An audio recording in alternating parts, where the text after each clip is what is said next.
الحمد للہ وکفیٰ والصلاۃ والسلام علی من لا نبی بعدہ اما بعد فاعوذ باللہ من الشیطان الرجیم بسم اللہ الرحمن الرحیم۔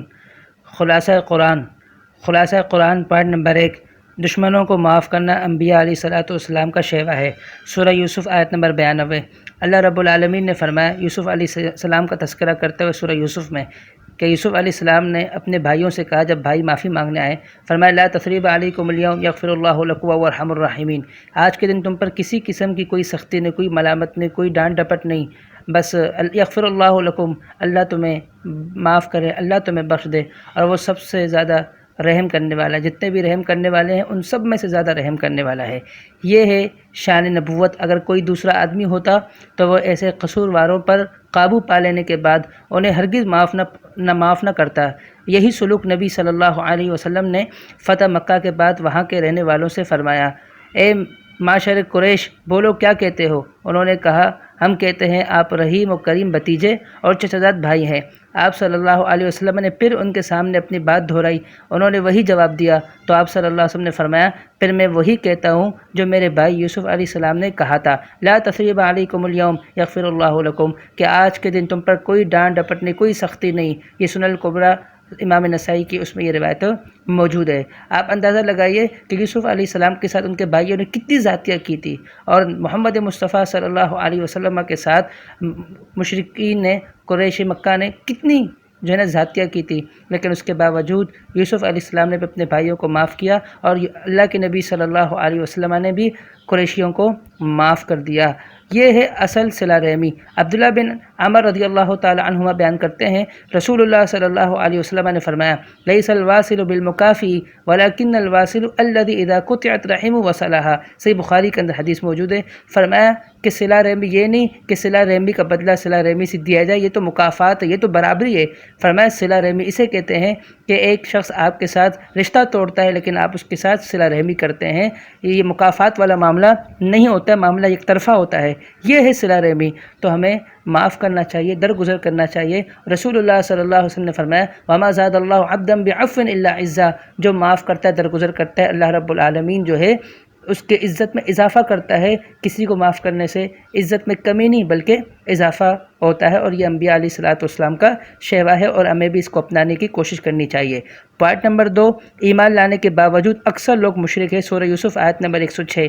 اللہ رب العالمین نے فرمایا وما یؤمن اکثرهم باللہ الا وهم مشرکون، فرمایا اللہ پر ایمان لانے والے اکثریت نہیں ہے، اکثریت تو مشرکوں کی ہے۔ رسول اللہ صلی اللہ علیہ وسلم نے اپنے مرض الموت میں بھی امت کے لیے اسی بات کی فکر کر رہے تھے۔ رسول اللہ صلی اللہ علیہ وسلم نے فرمایا لعن اللہ الیہود والنصارى اتخذوا قبور انبیاءہم مساجدا۔ صحیح بخاری میں یہ روایت موجود ہے۔ فرمایا کہ اللہ تعالیٰ لعنت کرے یہود و نصارہ پر، انہوں نے اپنے انبیاء کی قبروں کو مسجد بنا لیا۔ رسول اللہ صلی اللہ علیہ وسلم نے فرمایا تاکہ امت شرک سے بچ سکے، ایسا نہ ہو کہ میں دنیا سے چلا جاؤں اور لوگ میرے قبر کو بھی مسجد بنا لیں۔ تو رسول اللہ صلی اللہ علیہ وسلم اپنے مرض الموت میں بھی آپ کو اپنی امت کی یہی فکر ہے کہ امت کہیں شرک نہ کرے میرے جانے کے بعد۔ تو شرک سے بچے، شرک سب سے بڑا گناہ ہے۔ پوائنٹ نمبر 3، تمام انبیاء مرد ہی تھے۔ سورہ یوسف آیت نمبر 1 سے 9۔ اللہ رب العالمین نے فرمایا وَمَا أَرْسَلْنَا مِن قَبْلِكَ إِلَّا رِجَالًا نُوحِي إِلَيْهِم مِّنْ أَهْلِ الْقُرَىٰ، فرمایا کہ ہم نے جتنے بھی پیغمبر آپ سے پہلے بھیجے تو مرد ہی بھیجے ہیں، اور تاکہ ہم وہی کریں ان کے ذریعے اہل بستی والوں میں۔ اس میں ان لوگوں کا رد ہے جو آپ صلی اللہ علیہ وسلم کو انسان ہونے کی وجہ سے نبی ماننے کے لیے تیار نہ تھے۔ وہ کہتے تھے ہم پر فرشتے کیوں نہیں اترے؟ سورہ فرقان آیت نمبر 21 میں کہ یہ رسول اللہ صلی اللہ علیہ وسلم تو ہماری طرح کھاتا پیتا اور بازاروں میں چلتا پھرتا ہے، اس لیے ہم اس پر ایمان نہیں لاتے۔ اس سے یہ بھی معلوم ہوا کہ ان عورتوں کے جھوٹے دعوے کا پیشگی مزید رد ہے جنہوں نے آپ صلی اللہ علیہ وسلم کے بعد نبوت کا دعویٰ کیا تھا، مثلاً سجا نامی عورت اور بہت ساری۔ تو اللہ نے جتنے بھی پیغمبر بھیجے مردوں میں سے بھیجے ہیں، کسی عورت کو پیغمبر بنا کر نہیں بھیجا گیا۔ پوائنٹ نمبر 4، قدرت الہی کے چند نمونے۔ سورہ رات آیت نمبر 2 تا 4۔ اللہ رب العالمین نے فرمایا وہی ذات ہے جس نے آسمانوں کو بلند کیا بغیر ستون کے، یہ اللہ کی ایک نشانی ہے۔ جس کو تم دیکھتے ہو کوئی ستون نہیں ہے۔ آج دیکھیں کہ ایک چھوٹی سی چھت کے لیے ہم کتنے پلر کتنے ستون دیتے ہیں۔ اللہ رب العالمین نے اتنا بڑا آسمان بنایا لیکن بغیر ستون کے بنایا، یہ اللہ رب العالمین کی قدرت ہے۔ فرمایا ثم استوى علی العرش، پھر اس کے بعد اللہ عرش پر مستوی ہوا۔ یہ بھی اللہ کا عرش پر مستوی ہونا اللہ رب العالمین کی عظیم قدرتوں میں سے ہے۔ اور اسی طرح فرمایا وسخر الشمس والقمر، اللہ نے سورج اور چاند کو اپنے تابع کیا ہے۔ کل یجری لاجل مسمى، اور سب کے سب اپنی مدار میں اللہ کے حکم سے چل رہے ہوتے ہیں، اپنی منزلیں طے کر رہے ہوتے ہیں۔ یہ بھی اللہ رب العالمین کے قدرت میں سے ہے۔ فرمایا یدبر الامر یفصل الآیات، اور اللہ تعالیٰ معاملات میں جو ہے، فرمایا جو مومن ہے وہ اللہ کے ان معاملات میں تدبر کرتے ہیں، غور و فکر کرتے ہیں، اس پہ بڑی نشانیاں غور و فکر کرنے والوں کے لیے۔ اور اسی طرح فرمایا وَهُوَ الَّذِي مَدَّ الْأَرْضَ وَجَعَلَ فِيهَا رَوَاسِيَ، وہی ذات جس نے زمین کو پھیلایا اور اس میں پہاڑ نصب کر لیے اور اس میں نہریں بنائے اور ہر قسم کے پل ہے، ہر قسم کے پل۔ اور اسی طرح اللہ تعالیٰ نے فرمایا وَفِي الْأَرْضِ قِطَعٌ مُتَجَاوِرَاتٌ، فرمایا زمین کے مختلف ٹکڑے ہیں، کچھ میں تو باغات ہیں انگوروں کے اور چشمے ہیں، اور فرمایا کہ اور بہت ساری چیزیں ہیں۔ تو اللہ رب العالمین نے اپنے قدرت کے بہت ساری چیزیں بیان کر دی ہے یہاں پر، اور انسان کو ان کو دیکھنا چاہیے اور پڑھنا چاہیے۔ رسول اللہ صلی اللہ علیہ وسلم کے صحابی عبداللہ بن عباس رضی اللہ عنہما فرماتے ہیں کہ میں اللہ کے نبی صلی اللہ علیہ وسلم کے ہاں ایک رات ٹھہرا تو آپ علیہ الصلوۃ والسلام جب اٹھیں تو آپ علیہ الصلوۃ والسلام نے جو آیات ہے، آیت کونیہ، جس میں اللہ رب العالمین کے جو وہ ہے اللہ رب العالمین کے جو قدرت کے نشانیاں ہیں، ان آیت کریمہ کو پڑھ کر آپ تلاوت کر رہے تھے۔ ان فی خلق السماوات والارض واختلاف اللیل والنہار لآیات لأولی الالباب الذین یذکرون اللہ قیاما وقعودا، اس آیت کو تو اس کو پڑھنا بھی چاہیے اور اللہ رب العالمین کے ان قدرتوں پر غور کرنا چاہیے تاکہ ہمیں اچھی طرح معلوم ہو کہ اللہ رب العالمین ہی وہ ذات ہے جو تمام ان معاملات کو سر انجام دینے والا ہے، اور اللہ رب العالمین کے علاوہ کوئی نہیں۔ پارٹ نمبر 5، متقیوں کے 8 صفات، سورہ رات آیت نمبر 20 تا آیت نمبر 22۔ نمبر 1، جو اللہ کا عہد پورا کرتے ہیں اور پختہ عہد کو توڑتے نہیں۔ نمبر 2، صلہ رحمی کرتے ہیں۔ نمبر 3، اپنے رب سے ڈرتے ہیں۔ نمبر 4، ہر برے حساب کا خوف رکھتے ہیں۔ نمبر 4، محض اللہ کے رضا کی خاطر صبر کرتے ہیں۔ نمبر 6، نماز قائم کرتے ہیں۔ نمبر 7، اور وہ خرچ کرتے ہیں۔ اور اسی طرح نمبر 8، وہ برائی کو نیکی کے ساتھ مٹاتے ہیں، دور کرتے ہیں۔ اللہ رب العالمین نے یہ 8 صفات متقیوں کے بیان کیے اور فرمایا اولئک لہم عقبی الدار، جن میں یہ 8 صفات پائے جائیں گے یہی وہ لوگ ہیں جن کے لیے اچھے گھر کا انجام ہے، یعنی ان کا انجام ہوگا اچھے گھر کے ساتھ، یعنی جنت میں وہ داخل ہوں گے، ان کا اچھا انجام ہوگا۔ تو اللہ رب العالمین کی یہ بیان کردہ جو صفات ہے متقیوں کے، انہیں ہمیں اپنانے کی کوشش کرنی چاہیے، اور اللہ رب العالمین سے ہم دعا کرتے ہیں کہ اللہ رب العالمین ان اوصاف کو ہمیں اپنانے کی توفیق عطا فرمائے۔ پارٹ نمبر 6، ذکر الہی اطمینان قلب کا ذریعہ، سورہ رات آیت نمبر 28۔ اللہ رب العالمین نے فرمایا الذین آمنوا وتطمئن قلوبهم بذکر اللہ، بے شک وہ لوگ جو ایمان لائے ان کے دل مطمئن ہوتے ہیں اللہ کے ذکر سے۔ فرمایا خبردار، اللہ کے ذکر سے لوگوں کے دلوں کو سکون ملتا ہے، لوگوں کے دلوں کو اطمینان اور چین ملتا ہے۔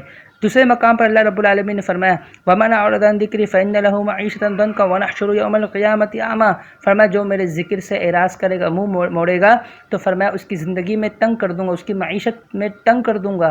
فرمایا قیامت کے دن وہ نابینا اٹھایا جائے گا اور وہ اٹھ کر کہے گا اے میرے رب مجھے تو نے نابینا کیوں اٹھایا، حالانکہ میں تو دنیا میں دیکھتا تھا۔ اللہ فرمائے گا تو دنیا میں میرے آیتوں سے، میرے احکامات سے اندھا ہو چکا تھا، آج میں نے تمہیں اندھا اٹھایا تاکہ تمہیں اٹھتے ہی یاد آ جائے۔ تو جو لوگ اللہ رب العالمین کا ذکر نہیں کرتے وہ قیامت کے دن اندھے اٹھائے جائیں گے۔ اللہ کا ذکر کرنا چاہیے، ذکر سے مراد نماز بھی ہے، جیسا کہ اللہ رب العالمین نے سورۃ طٰہٰ میں فرمایا وَأَقِمِ الصَّلَاةَ لِذِكْرِي، کہ موسیٰ تم نماز قائم کرو میرے ذکر کے لیے۔ تو نماز یہ بھی ذکر ہے، اور باقی ذکر کے بہت سارے قسمیں موجود ہے۔ اللہ رب العالمین اپنا ذکر کرنے کی ہمیں توفیق عطا فرمائے، ہمیں ذاکرین میں سے بنائیں۔ پارٹ نمبر 7، تمام انبیاء بیوی بچوں والے تھے، سورہ رات آیت نمبر 38۔ اللہ رب العالمین نے فرمایا وَلَقَدْ أَرْسَلْنَا رُسُلًا مِّن قَبْلِكَ وَجَعَلْنَا لَهُمْ أَزْوَاجًا وَذُرِّيَّةً، کہ پیغمبر ہم نے آپ سے پہلے جتنے بھی رسول بھیجے ہیں ان سب کے وَجَعَلْنَا لَهُمْ أَزْوَاجًا وَذُرِّيَّةً، ان سب کی بیوی بچے موجود تھے۔ معلوم ہوا کہ نکاح کرنا تمام انبیاء کی سنت ہے، اس سنت سے اعراض کرنا درست نہیں۔ انس رضی اللہ تعالیٰ عنہ فرماتے ہیں جاء ثلاثۃ رہط الی بیوت ازواج النبی صلی اللہ علیہ وسلم یسألون عن عبادت النبی صلی اللہ علیہ وسلم، فرمایا کہ 3 شخص اللہ کے نبی صلی اللہ علیہ وسلم کے بیوی کے پاس آئے اور آپ علیہ السلام کی بیوی سے انہوں نے اللہ کے نبی کے عبادت کے بارے میں سوال کیا۔ انہوں نے بتا دیا اللہ کے نبی صلی اللہ علیہ وسلم کی عبادت کا جو انداز ہے اور آپ کے جو اعمال تھے۔ انہوں نے کہا یہ تو اللہ کے نبی صلی اللہ علیہ وسلم ہے، قد غفر اللہ له ما تقدم من ذنبک، اللہ نے اس کے ما قبل کے گناہ سب معاف کر دیے ہیں، ہمارے تو اعمال کچھ بھی نہیں ہیں ان کے مقابلے میں۔ تو ایک نے کہا ٹھیک ہے میں جو ہے شادی نہیں کروں گا، کنوارا رہوں گا، پوری زندگی اللہ کی عبادت میں گزاروں گا۔ دوسرے نے کہا کہ میں مستقل روزے رکھوں گا، افطار نہیں کروں گا، وقفہ نہیں دوں گا۔ تیسرے نے کہا ٹھیک ہے میں بھی پوری رات قیام کروں گا۔ جب اللہ کے نبی صلی اللہ علیہ وسلم آئے تو اللہ کے نبی صلی اللہ علیہ وسلم کو ان کی بیوی نے سارا ماجرا بتایا۔ اللہ کے نبی صلی اللہ علیہ وسلم نکلے، صحابہ کو خطبہ دیا اور کہا لوگوں میں نے شادی بھی کی ہے، اپنی بیویوں کا حق بھی دیتا ہوں، اللہ کا حق بھی ادا کرتا ہوں، میں روزہ رکھتا ہوں تو افطار بھی کرتا ہوں، اور میں رات کو قیام کرتا ہوں تو میں سوتا بھی ہوں۔ فرمایا کہ جو میری سنت سے فمن رغب عن سنتی فلیس منی، جو میری سنت سے منہ موڑے گا وہ مجھ میں سے نہیں ہے۔ عثمان بن مظعون رضی اللہ تعالیٰ عنہ نے عورتوں سے الگ تھلگ رہنے کا اللہ کے نبی صلی اللہ علیہ وسلم سے اجازت مانگی، اللہ کے نبی صلی اللہ علیہ وسلم نے منع کیا۔ فرمایا اللہ کے نبی نے منع کیا ہے، نہا رسول اللہ صلی اللہ علیہ وسلم عن تبتل سے، تبتل مطلب بندہ غاروں میں رہے، پہاڑوں میں رہے اور بالکل شادی اور ان چیزوں سے دور رہے بندہ، تو اس سے اللہ رب العالمین نے منع کیا ہے، رسول اللہ صلی اللہ علیہ وسلم نے بھی منع کیا۔ اللہ تعالیٰ نے فرمایا وَرَهْبَانِيَّةً ابْتَدَعُوهَا مَا كَتَبْنَا عَلَيْهِمْ، فرمایا یہ رہبانیت جو ہے انہوں نے اس کی خود ابتدا کی، ہم نے ان کو یہ حکم نہیں دیا۔ تو پتہ چلا کہ شادی کرنا چاہیے، اس کا بہت سارے فوائد ہیں۔ رسول اللہ صلی اللہ علیہ وسلم نے فرمایا اس کے ذریعے نگاہ جو ہے نا گناہ سے بچ جاتے ہیں اور بندے کی شرمگاہ محفوظ ہوتی ہے، تو شادی کرنا چاہیے جو شادی کے قابل ہیں اور جو استطاعت رکھتے ہیں شادی کرنے کی۔ پوائنٹ نمبر 8، شکر کی فضیلت، سورہ ابراہیم آیت نمبر 7، اللہ رب العالمین نے فرمایا لئن شکرتم لازیدنکم ولئن کفرتم ان عذابی لشدید، فرمایا اگر تم شکر ادا کرو گے تو میں تمہیں زیادہ دوں گا، اگر تم ناشکری کرو گے تو فرمایا میرا عذاب بہت سخت ہے۔ جو شکر ادا کرتا ہے اللہ اس کے برکت دیتا ہے، اور جو ناشکری کرتا ہے اللہ رب العالمین اپنی نعمتیں ان سے چھین لیتا ہے۔ ابو ذر غفاری رضی اللہ تعالیٰ عنہ حدیث قدسی روایت کرتے ہیں کہ رسول اللہ صلی اللہ علیہ وسلم نے فرمایا یا عبادی لو ان اولکم وآخرکم وانسکم وجنکم، فرمایا کہ میرے بندو اگر تمہارے پہلے اور تمہارے بعد والے، تمہارے انس تمہارے جن سب کے سب اس آدمی کے دل کی طرح ہو جو سب سے زیادہ متقی ہے، تو اللہ رب العالمین کی بادشاہت میں ذرا برابر بھی اضافہ نہیں ہوگا۔ اور اے میرے بندو تمہارے پہلے اور تمہارے بعد والے، تمہارے جن تمہارے انس سب کے سب اس شخص کے دل کی طرح ہو جو سب سے زیادہ فاجر فاسق ہے، اللہ تعالیٰ کے بادشاہت میں کسی قسم کی کوئی کمی نہیں ہوگی، اور سب کے سب تمہارے پہلے پچھلے جن اور انس وہ سب کے سب آ کر اللہ رب العالمین سے سوال کرے اور اللہ رب العالمین سب کو ان کے سوال کے مطابق دے۔ اللہ رب العالمین کی بادشاہت میں کوئی کمی نہیں ہوگی سوائے اتنا ہی کہ کوئی سوئی سمندر میں ڈالے اور وہ سوئی میں کتنا پانی آتا ہے اس قدر کمی ہوگی، اس سے زیادہ کمی نہیں ہوگی۔ تو پتہ چلا کہ اللہ رب العالمین کا اگر ہم شکر ادا کریں گے تو ہمارے لیے فائدہ ہے، اللہ رب العالمین کا کوئی نقصان نہیں ہونے والا۔ اللہ کی ناشکری کریں گے اس میں ہمارا نقصان ہے، اللہ رب العالمین کا کوئی اس میں نقصان نہیں ہونے والا ہے۔ تو ناشکری ایک بہت بڑا عذاب ہے اور ناشکری کی وجہ سے بڑے بڑے عذاب آتے ہیں۔ بنی اسرائیل کو اللہ نے فضیلت دی، فرمایا یا بنی اسرائیل اذکروا نعمتی التی انعمت علیکم وانی فضلتکم علی العالمین، بنی اسرائیل تم یاد کرو میرے نعمتوں کو جو میں نے تمہیں فضیلت دی، تم جہاں پر مختلف اللہ رب العالمین نے سورہ بقرہ میں بنی اسرائیل کے نعمتوں کا تذکرہ کیا جو ان پر اللہ نے نعمتیں اتاری تھی، لیکن ان کی ناشکریوں کا بھی تذکرہ کیا کہ مسلسل وہ ناشکری پر اتر آئے۔ اللہ رب العالمین نے ان سے یہ نعمتیں چھین لیے۔ جو شکر ادا کرتے ہیں اللہ رب العالمین برکت دیتا ہے، اور جو ناشکری کرتے ہیں اللہ رب العالمین اپنے نعمتیں چھین لیتا ہے۔ تو شکر اللہ کے شکر گزار بندے بننے کی ہم کوشش کریں، ناشکری سے بچنے کی کوشش کریں۔ پوائنٹ نمبر 9، کلمہ طیبہ کی مثال، سورہ ابراہیم آیت نمبر 24 تا آیت نمبر 25، اللہ رب العالمین نے فرمایا الم تر کیف ضرب اللہ مثلا کلمۃ طیبۃ کشجرۃ طیبۃ اصلها ثابت وفرعها فی السماء، فرمایا کہ کیا آپ نے نہیں دیکھا اللہ تعالیٰ ایک مثال دیتا ہے پاکیزہ کلمے کی، اس درخت کی مثال ہے، فرمایا جس کی جڑیں مضبوط ہے اور اس کی شاخیں آسمانوں تک ہے، فرمایا کہ تؤتی اکلھا کل حین باذن ربھا، اور وہ ہر وقت اپنے رب کے حکم سے اپنا پھل دے رہا ہوتا ہے۔ تو اس سے مراد پاکیزہ کلمے سے مراد ہر پاکیزہ کلام مراد ہے، مثلا تسبیح اور تقدیس اور تحمید تحلیل، یہ ساری چیزیں مراد ہے۔